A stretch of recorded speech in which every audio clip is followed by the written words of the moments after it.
Ryan here, and I'm back for another build along video, but this time it's gonna be longer than usual. So recently, DBRC released its Kingsnake 6x6 chassis, which is currently available on the Etsy store.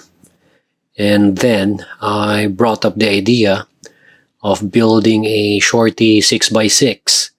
So DBRC sent me this 3D printed chassis to test if the idea is even feasible. So here it is now, and I've got to figure it out. I already have some of the parts, the links and the hardware and the drive shafts. I sorted out in bags to avoid confusion, because I tend to be forgetful sometimes and end up ordering twice on some parts and none for some parts. So I did this so I don't need to keep checking on the parts I need. So now at least I know that I still need drive shafts for the third axle, and that's what I need to order. This prototype chassis that I have right here is shorter than the 6x6 chassis that's currently available on the Etsy store.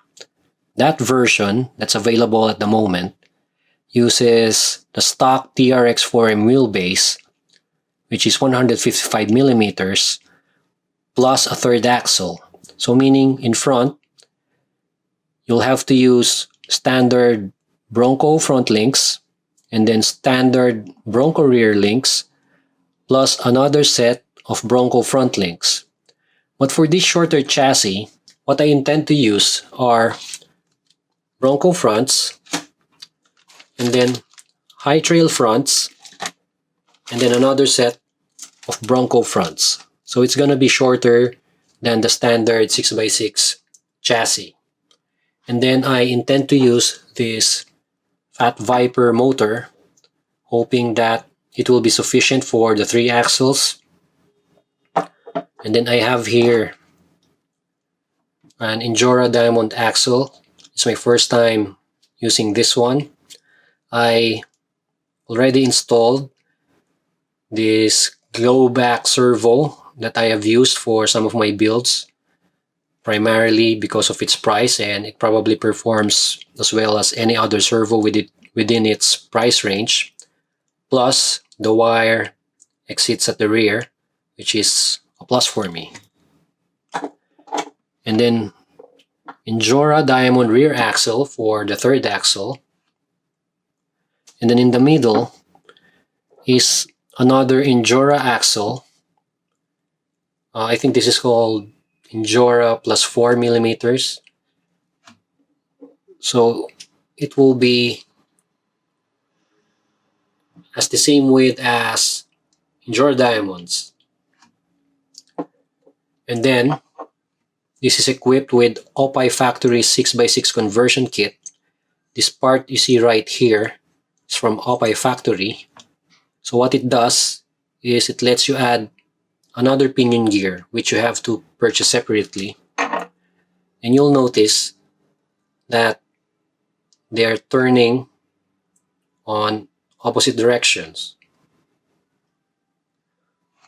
And that is why you need an Injora Diamond rear axle for the third axle, because this one allows you to reverse the pinion in a way that when the front axle turns moving forward and the second axle turns moving forward, your third axle is also going to turn moving forward. So this is how the Injora Diamond rear axle looks like if you open it up. So by default, this gear is facing the other way, which also means that it's going to turn towards the opposite direction of your first 2 axles. So in order to fix that, you just have to flip it facing the other way, and it's going to turn on the same direction as your first 2 axles. I just finished installing all the links. So for the second axle, it's worth mentioning that all the links are high trail lower links. So the upper links are the same as the lower links. They're both lower links, high trail front lower links. For the third axle, it's using just the typical Bronco front links with uppers, both uppers and lowers, the same as the ones that you are gonna need for the front axles. This one is just high clearance, that's why it's bent, because this is what I have in stock. But you can definitely use just the straight links if you want. So the next thing I have to do here is install the third drive shaft. So what I need for this one is a Red Cat Ascent 18 drive shaft and not a TRX4M drive shaft. So in a TRX4M drive shaft, one end connects to the transmission and another end connects to the axle, right? So the one that connects to the transmission has a smaller hole than the one that connects to the axle. And that's not gonna work here because you're not connecting transmission and axle, you're connecting axle to axle.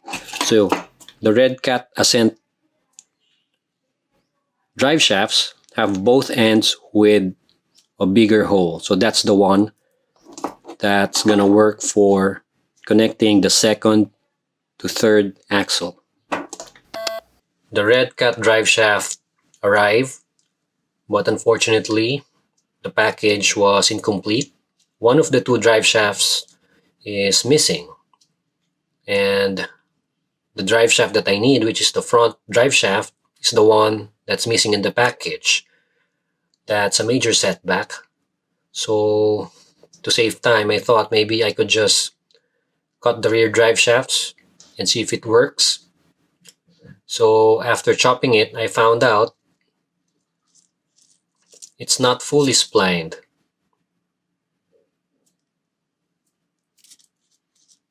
So it's not gonna work. So the lesson here is never cut your drive shafts unless you're sure that it's really, truly, fully splined. Anyway, Amazon is sending a replacement, so it should be here in a few days. Bummer. I finally have the third drive shaft and the drive line is complete. So now I need to start working on the shocks. So if you would watch videos of 6x6 climbing, you'd notice that what usually happens is that when it climbs at an angle and there's no ground contact for the second axle, the wheels, the tires on the second axle, it droops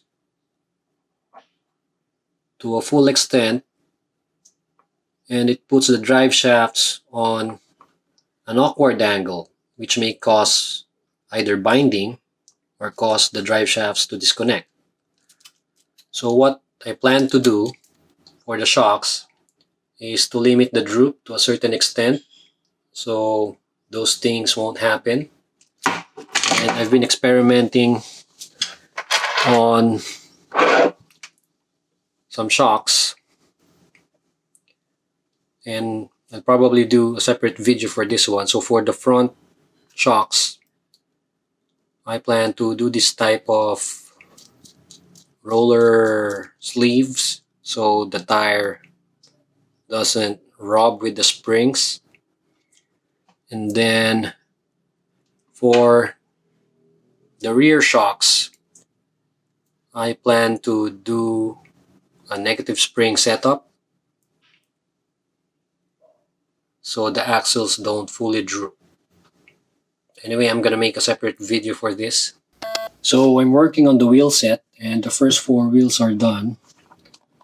So these are 64mm Injora tires. This is probably the best Injora that I've tried so far. And these first 4 tires are stuffed with sticky wheels inside. But for the 5th and the 6th wheel, I'll be using yellow silicone inserts from Injora for this one. And I think these inserts are okay if you get to pair them with the right tires. But for this one, I think that the outer diameter of the insert is too large, so it's too snug for these tires. So what I'm gonna do is I'm gonna make some adjustments. I'm gonna cut off some ribs like I did for this one. So you'll notice that I remove some ribs alternately on the first layer.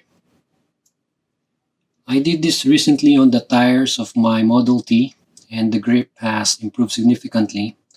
For the Model T, I'm using 1.8 yellow inserts, so I did it to the first two layers, but for this one, I'm just gonna do it for the first layer. So you'll see that you're gonna get more squish and more warping if you do that as compared to this one. The squish is not even 50% and there's not much warping. By the way, these tires are vented. So what I usually use for venting my tires is this 1 millimeter leather puncher. It's 1 millimeter, but the hole that it makes is less than a millimeter. You can barely see it. So I usually punch 3 holes per tire on the sidewall and not on the tread pattern, since I'm using 3D printed inserts and there's a lot of airspace on the side. So I think it's more ideal to punch them on the side. And then I punch 3 for equal venting. If you hold it close enough, you can hear the air venting in and out. I just finished installing the shocks. So here in front, I have the shocks with rolling sleeves and half springs, but it's also equipped with negative spring. On the second and third axles, I have here positive and negative springs. So the positive springs are the small springs that hug around the piston rod, and then there's a negative spring inside. Anyway, I just finished making videos for these shocks. Maybe you can go check them out.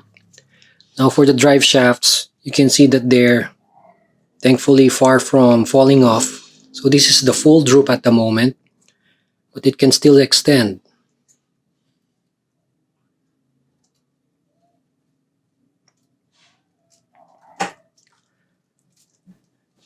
Anyway, I'm gonna go eat some dinner. Then later, I'm gonna finish installing the electronics and installing the wheels. And then tomorrow, I'm gonna give this a test crawl.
It's been 7 weeks since I started this build, and the whole point of doing this prototype testing is to validate whether anyone can build this 6x6 using off-the-shelf products. So far I was able to do one without using any custom parts. The rear is a little heavy as expected, but that's gonna balance out once we put a body in here. So now I'm gonna wait for the aluminum chassis to arrive. The body has arrived. This has been printed by DBRC for me.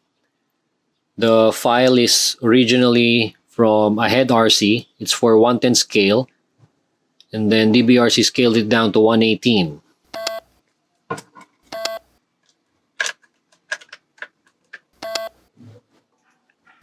Now comes the challenging part. I have to figure out how to mount this body. So I have here the bed framework. So I have two.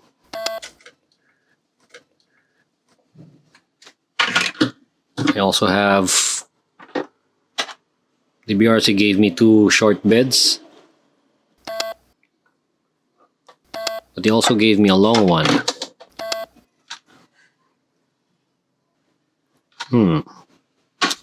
So here's my dilemma. I want the bed to be detachable, so I can remove it and put it back if I want.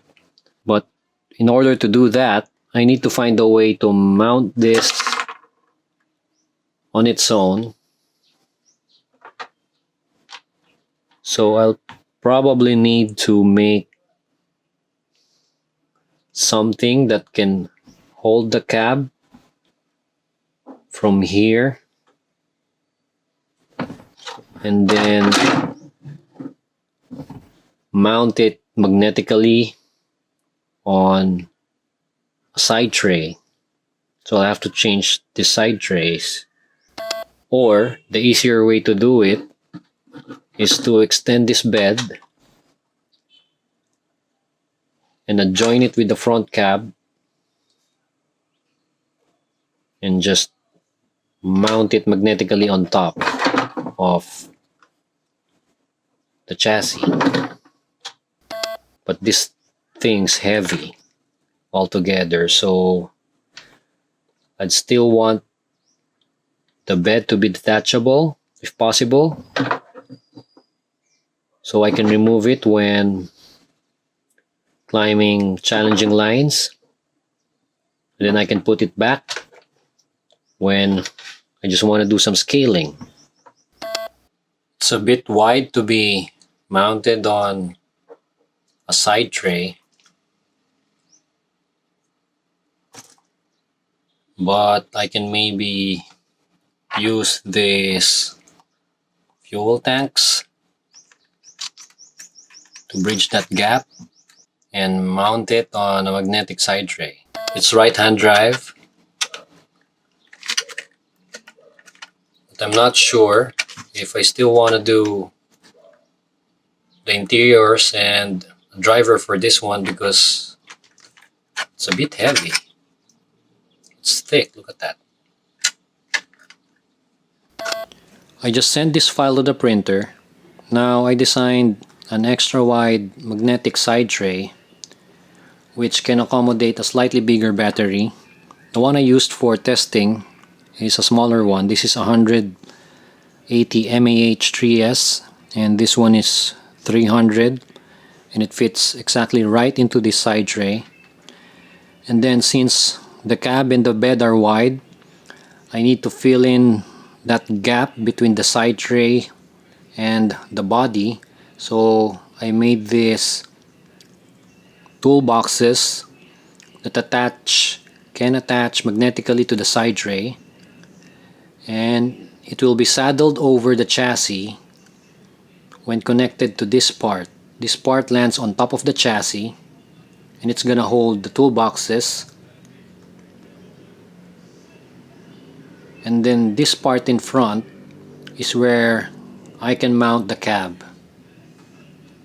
I started doing the bodyworks while waiting for the 3D printed parts and the aluminum chassis.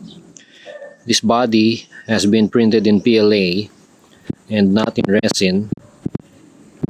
PLA is more impact resistant than resin, but it's normal to have some of the parts to become not very smooth, and that's okay.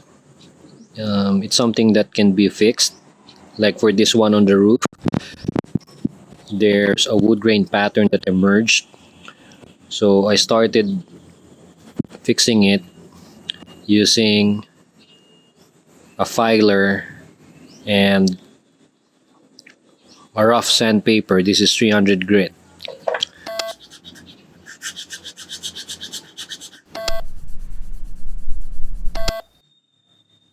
You can see that it's a lot smoother now, and I haven't used a body filler on this, and I don't think I'll have to. The remaining imperfections can be taken care of by a high build primer. I'm done working on the roof. It's much smoother now than it was. I also worked on this, gave it a little sanding because it wouldn't go all the way in earlier. So now it sits in there pretty nicely. The thing is, these parts have been designed for the 1/10 scale. So when you shrink it down to say a 1/18 scale, the tolerances or the space allowance that it has been given to fit in nicely also shrunk down. So they tend to be tighter at this scale as compared to what it was originally. And I also started the assembly of the other parts, like this small side mirror. So I have to prime this hole manually and try not to break it in the process of doing so. So I'm using SCX24 hardware for this one, because it's really small. There, it went through. I think I broke it a little, so I'm gonna have to reinforce that with glue. That should fit in here. The 3D printed parts have arrived, and I just finished working on some minor fitment issues. Like this one, I had to Dremel this part because the transmission case is hitting it. I think this is fine. It's just a little tight on the side tray, so I had to sand some of these parts just to round up the corners. And the space seems to be a little bit tight for the battery because of the wires. The wires are taking up space and I wasn't able to factor that in, but I can still make some minor adjustments to this, so I can try to fit this one. If not, then I'll have to go back to using this smaller battery, since my objective here is to make the bed sit as low as possible. I'm trying to get the bed frame right so that the mud guards would be exactly on top of the tires.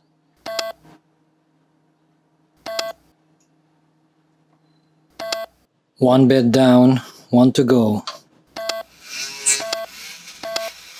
I expanded the holes so I can use an M2 screw to put them together.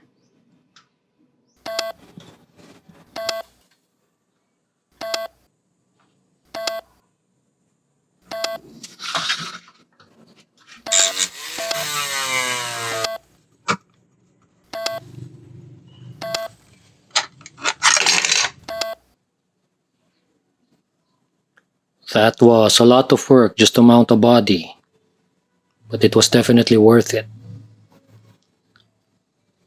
Look at that. I just finished installing the magnets. So here at the rear,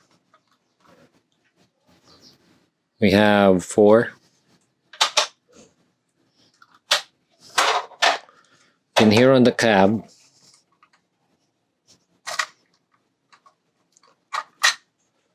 it took 1, 2, 3, 4, 5, 6 pairs to lift it up. It's that heavy. Oops. And then I found this part from the broken toys of my son. I figured maybe I can use it as a flatbed. It goes here. That looks cool. I just finished applying the primer on this cab, so I painted it with the doors, bumper, and front grille sticking in, so I don't get fitment issues later. So my plan here aesthetically is to make it look like it's an old white K-truck where some parts have been painted over to look new. So there's gonna be a contrast between rough and smooth and old and new. So this is after 1 round of wet sanding, trying to even out the surface. This is after the second layer of primer and wet sanding. It's still not perfectly flawless, but it's gonna do for now. So I'm gonna dry this up a bit and apply a base color and then sand it for the last time. I just finished applying the base color, but it started raining, so I guess I'll have to continue this some other day. That's freshly painted and it's still a little gloomy today, so I'm gonna have to take time to dry this up so the paint doesn't crack. So for this plastic toy part that I want to use as a flatbed, so the original color is this one, the one underneath. So I sprayed this with dark silver, and then aluminum, and then dark rust, and then black. So I did that in rapid succession. And then while the paint is still wet, I started scratching the surface. So for this part of the truck, so this is the bed frame, I'm gonna start inflicting some actual damage and then painting it later on. So to make it look a little distressed but not too much. A couple of tools here.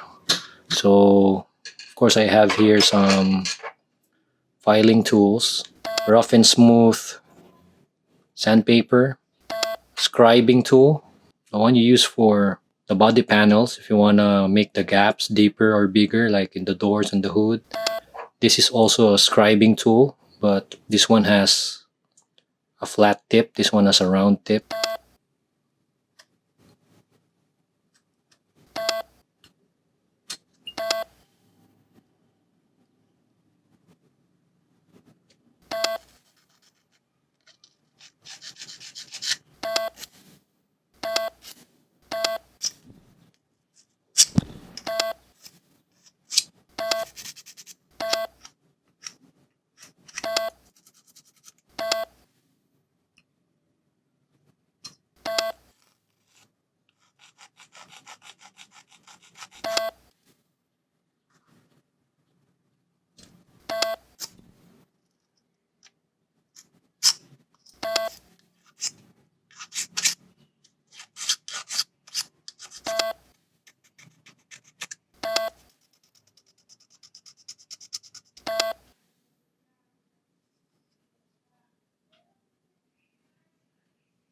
That looks good.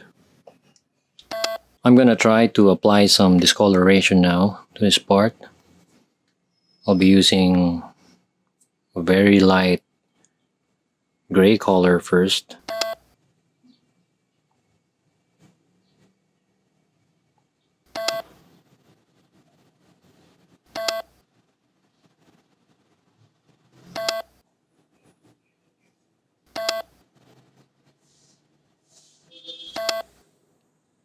Okay, so now I'm gonna apply some dirt or grime. So I mixed light gray and a little bit brown.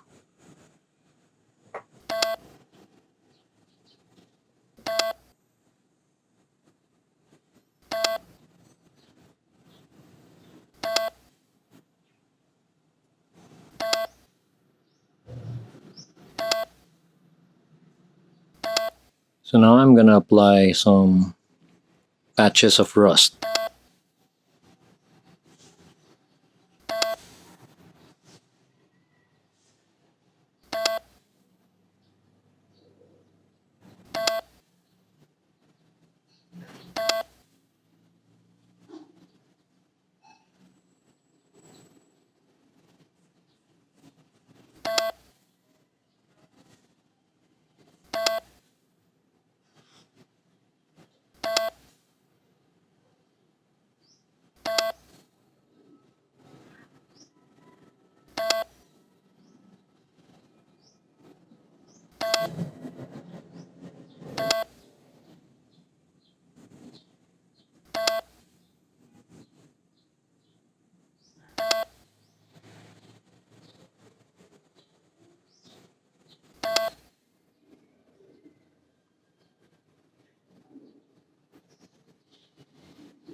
There are a bunch of stuff here that I just finished making. So first, I just finished installing the window glass. But before that, I had to repaint the cab over because when I painted the window sills black and the paint was taking a while to dry up, I accidentally smudged over some parts. So I had to redo the last layer of paint and top coat, and then I installed this. So this I made from like this one, thick plastic junk with window tint. I wasn't able to show you the process, but basically I just cut them into stickers first and then stick it on to the plastic, install the film, then cut it, and then sandpaper. That's it.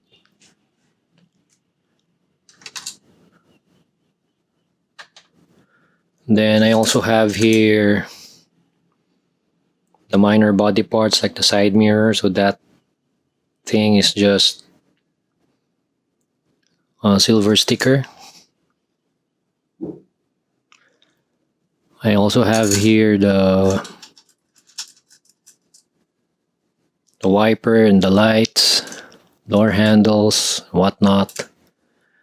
And then I painted the steelies with white and some little dirt and rusting spots, rusting patches. What else do I have here? Oh, I wasn't able to show you this. So I added a black accent on the bed. Looks nice. And I finished making the bed frame.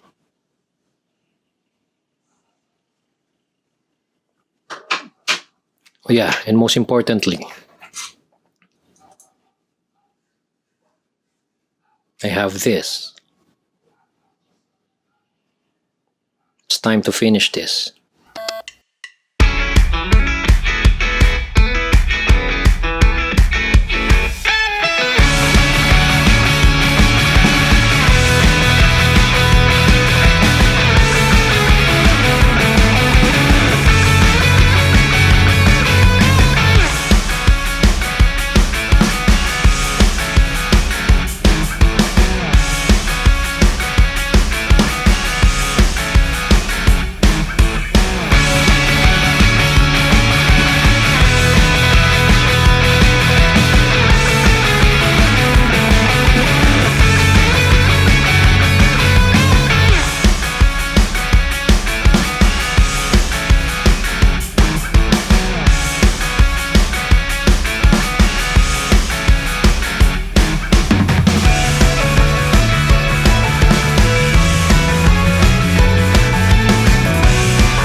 This has turned out to be my longest build, quite literally.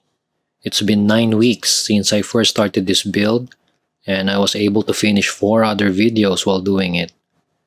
But in between the delays in the waiting time, the erratic weather, and the mistakes I've made, I was able to learn a lot from building this project. Building a 6x6 truck is definitely more challenging than 4x4, but it's a fun project to do.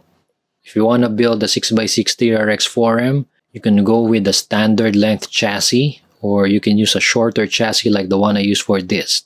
And you don't even have to use high trail front lowers for the second axle. You can use all Bronco fronts for all 3 axles and it's still gonna work. So anyway, my next steps for this is to crawl once the sun comes out and the rocks are dry, and a little later maybe it would be fun to explore more beds for this one. The short 6x6 chassis will be made available through the Etsy store as per DBRC, but I'm not sure when will that be, so keep an eye out for that. And I think it's going to be offered as a kit, which will come with all the links and the drive shafts and the conversion kit that you'll need in order to run a TRX4M 6x6. Anyway, I think this video has been long enough, but nonetheless, I hope you found it interesting. As always, thanks for watching and keep rocking.